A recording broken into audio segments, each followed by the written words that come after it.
Oposición de la ciencia. El visitante. Usted, según dice, se apoya en los hechos, pero le oponen la opinión de los sabios que los niegan, o que los explican de distinta manera.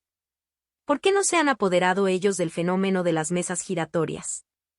Si en él hubiesen visto algo grave, me parece que se hubiesen guardado de descuidar tan extraordinarios hechos, y menos aún, de rechazarlos con desdén, al paso que todos están en contra de usted. ¿No son los sabios la antorcha de las naciones, y no es su deber el de difundir la luz? ¿Cómo quiere usted que la hubiesen apagado, presentándoseles tan buena ocasión de revelar al mundo una nueva fuerza? Acá, usted acaba de trazar de un modo admirable el deber de los sabios. Lástima que lo hayan olvidado más de una vez. Pero antes de contestar a esta juiciosa observación, debo rectificar un grave error en que ha incurrido usted, diciendo que todos los sabios están en contra de nosotros. Como he dicho antes, el espiritismo hace sus prosélitos precisamente en la clase ilustrada, y esto en todos los países del mundo. Cuenta un gran número de ellos entre los médicos de todas las naciones, y los médicos son hombres de ciencia, los magistrados, los profesores, los artistas, los literatos, los militares, los altos funcionarios, los eclesiásticos, etc., que se acogen a su bandera son personas a las cuales no puede negarse cierta dosis de ilustración, puesto que no solamente hay sabios en la ciencia oficial y en las corporaciones constituidas. El hecho de que el espiritismo no tenga un derecho de ciudadanía en la ciencia oficial, ¿es motivo para condenarle? Si la ciencia jamás se hubiese. ¿Qué es el espiritismo? 54. Engañado, su opinión podría pesar en la balanza, pero desgraciadamente, la experiencia prueba lo contrario. ¿No ha rechazado como quimeras una multitud de descubrimientos que, más tarde, han ilustrado la memoria de sus autores? El verse privada Francia de la iniciativa del vapor, ¿no se debe a una relación de la primera de nuestras corporaciones sabias? Cuando Fulton vino al campo de Bolonia a presentar su sistema a Napoleoni, quien recomendó su examen inmediato al instituto, ¿no dijo que semejante sistema era un sueño impracticable, y que no había lugar a ocuparse de él? ¿Ha de concluirse de aquí que los miembros del instituto son ignorantes? ¿Justifica esto los epítetos triviales, que se complacen ciertas personas en prodigarles? Seguramente que no, y ninguna persona sensata deja de hacer justicia a su eminente saber, reconociendo sin embargo que no son infalibles, y que su juicio no es el fallo decisivo sobre todo en cuanto a ideas nuevas. El visitante. Enhorabuena, convengo en que no son infalibles, pero no es menos cierto que a causa de su saber, su opinión vale algo, y que si usted los tuviese a favor suyo, daría esto mucho prestigio a su sistema. Acá, también admitirá usted que nadie es buen juez más que en los asuntos de su competencia. Si quisiera usted edificar una casa, ¿se dirigiría a un médico? Si estuviese usted malo, ¿se haría cuidar por un arquitecto? Si tuviese usted un pleito, ¿tomaría parise de un bailarín? En fin, si tratase de una cuestión de teología, ¿la haría usted resolver por un químico o por un astrónomo? No, a cada uno lo suyo. Las ciencias vulgares descansan sobre las propiedades de la materia que puede manipularse a nuestro antojo. Los fenómenos que ella produce tienen por agentes fuerzas materiales.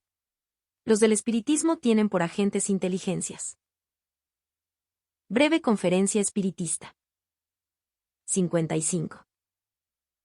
Independientes, dotadas de libre albedrío, y no sometidas a nuestro capricho. De este modo se sustraen a nuestro procedimiento de laboratorio y a nuestros cálculos, y por tanto, no son del dominio de la ciencia propiamente dicha. La ciencia, pues, se ha extraviado cuando ha querido experimentar a los espíritus como a una pila voltaica. Ha fracasado, y así debía suceder, porque operaba obedeciendo a una analogía que no existe, y luego, sin tomarse mayor trabajo, ha proferido la negativa, juicio temerario, que el tiempo se encarga de reformar cada día, como ha reformado muchos otros, y los que lo han pronunciado pasarán por la vergüenza de haberse rebelado, harto ligeramente, contra la potencia infinita del Creador. Las corporaciones sabias no tienen, ni tendrán nunca que decidir en esta cuestión. No es de su incumbencia, como no lo es determinar si Dios existe, siendo por consiguiente erróneo el querer hacerlas jueces. El espiritismo es una cuestión de creencia personal que no puede depender del voto de una asamblea, porque, aunque le fuese favorable, no puede forzar las conciencias. Cuando la opinión pública se haya formado sobre este particular, los sabios, como individuos, lo aceptarán, obedeciendo a la fuerza de las cosas.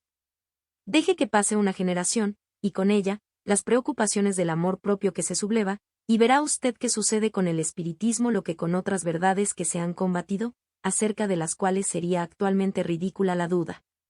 Hoy se trata de locos a los creyentes, mañana los locos serán los incrédulos, ni más ni menos que, como en otro tiempo, se trataba de locos a los que creían en el movimiento de la Tierra. ¿Qué es el espiritismo? 56. Pero todos los sabios no han emitido el mismo juicio, y entiendo por sabios los hombres de estudio y de ciencia, con o sin título oficial. Muchos han hecho el razonamiento siguiente. No hay efecto sin causa, y los más vulgares efectos pueden conducirnos a los más graves problemas.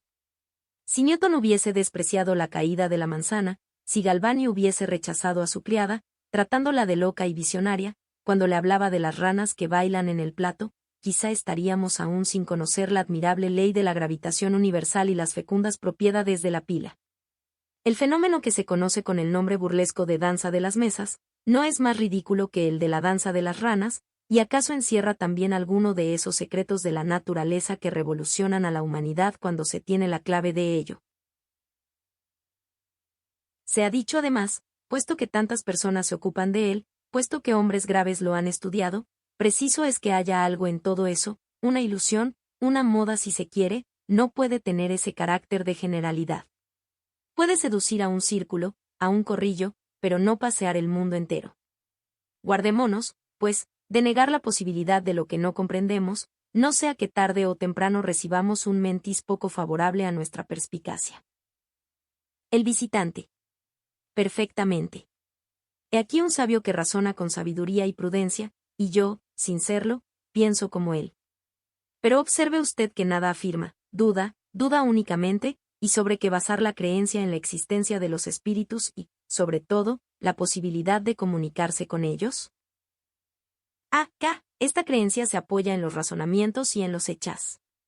Yo mismo no la adopté hasta después de haberla examinado. Breve conferencia espiritista. 57. Detenidamente.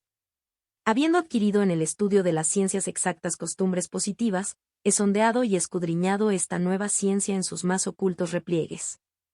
He querido darme cuenta de todo, porque no acepto una idea, hasta no conocer el porqué y el cómo de la misma. He aquí el razonamiento que me hacía un ilustre médico incrédulo en otro tiempo y hoy adepto ferviente. Se dice que se comunican seres invisibles, y, ¿por qué no?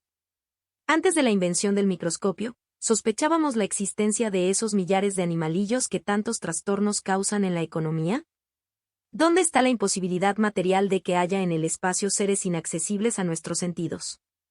¿Tendremos acaso la ridícula pretensión de saberlo todo y decir a Dios que nada más puede enseñarnos ya? Si esos seres invisibles que nos rodean son inteligentes, ¿por qué no han de comunicarse con nosotros? Si están en relación con los hombres, deben desempeñar un papel en el destino y en los acontecimientos. ¿Quién sabe, acaso constituyen uno de los poderes de la naturaleza, una de esas fuerzas ocultas que nosotros no sospechamos? ¿Qué nuevo horizonte ofrece todo eso al pensamiento? ¡Qué vasto campo de observaciones! El descubrimiento del mundo de los invisibles sería muy distinto del de los infinitamente pequeños. Más que un descubrimiento, sería una revolución en las ideas. Cuánta luz no puede brotar de esto. ¿Qué de cosas misteriosas explicaría? Los que en ello creen son puestos en ridículo, ¿pero qué prueba esto? ¿No ha sucedido lo mismo en todos los grandes descubrimientos? ¿No se rechazó a Cristóbal Colón, saciándole de disgustos y tratándole de insensato? Semejantes ideas, se dice, son tan extrañas que no pueden admitirse, pero el que hubiese afirmado, hace medio siglo únicamente, que en algunos minutos podría establecerse. ¿Qué es el espiritismo? 58. Correspondencia del uno al otro extremo del mundo, que en alganes horas se atravesaría Francia, que con el humo de un poco de agua hirviendo, caminaría un buque a pesar del viento de proa, que se sacarían del agua los medios de alumbrarse y calentarse, que podría iluminarse París en un instante con un solo receptáculo de una substancia invisible. Al que todo o algo de esto hubiese afirmado, repito, ¿no se le hubieran reído en su cara? Y es por ventura más prodigioso que esté poblado el espacio de seres inteligentes que, después de haber vivido en la Tierra, han dejado la envoltura material. ¿No se encuentra en este hecho la explicación de una multitud de creencias que se refieren a la más remota antigüedad? Merece la pena que profundicemos semejantes cuestiones. He aquí las reflexiones de un sabio, pero de un sabio sin pretensiones, palabras que son también las de una multitud de hombres ilustrados. Han visto, no superficialmente y con prevención, han estudiado seriamente y sin estar prevenidos en contra, han tenido la modestia de no decir, no lo comprendo, luego no es cierto, han formado su convicción por medio de la observación y del razonamiento. Si esas ideas hubiesen sido quiméricas, ¿cree usted que semejantes hombres las hubiesen adoptado? ¿Que por tanto tiempo hubieran sido juguete de una ilusión? No hay, pues, imposibilidad material de que existan seres invisibles para nosotros y de que pueblen el espacio, consideración que por sí sola debiera inducir a mayor circunspección. ¿Quién en otro tiempo hubiese pensado que una gota de agua clara encierra millares de seres, cuya pequeñez confunde nuestra imaginación? Pues, digo que más difícil era a la sazón el concebir. Breve conferencia espiritista. 59. Seres tan provistos de diminutos órganos y funciones como nosotros, que admitir lo que llamamos espíritus. El visitante. Sin duda alguna, pero de la posibilidad de que exista una cosa, no se deduce que realmente existe. Acá, de acuerdo, pero usted convendrá en que desde el momento en que no es imposible, se ha dado un gran paso, porque nada en ella repugna a la razón. Resta, pues, evidenciarla por la observación de los hechos, observación que no es nueva. La historia, tanto sagrada como profana, prueba la antigüedad y la universalidad de esta creencia, que se ha perpetuado a través de todas las vicisitudes del mundo, y que, en estado de ideas innatas e intuitivas, se encuentra grabada en el pensamiento de los pueblos más salvajes, así como la del Ser Supremo y la de la vida futura. El espiritismo no es, pues, de creación moderna ni mucho menos. Todo prueba que los antiguos lo conocían tan bien o quizá mejor que nosotros, con la única diferencia de que se enseñaba mediante ciertas precauciones misteriosas que lo hacían inaccesible al vulgo, abandonado intencionadamente en el lodazal de la superstición. Respecto de los hechos, son de dos naturalezas, los unos espontáneos y los otros provocados.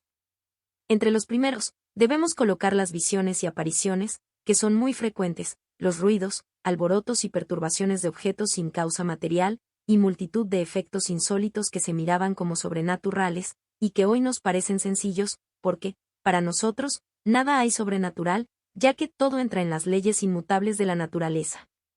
Los hechos provocados son los obtenidos con el auxilio de los médiums.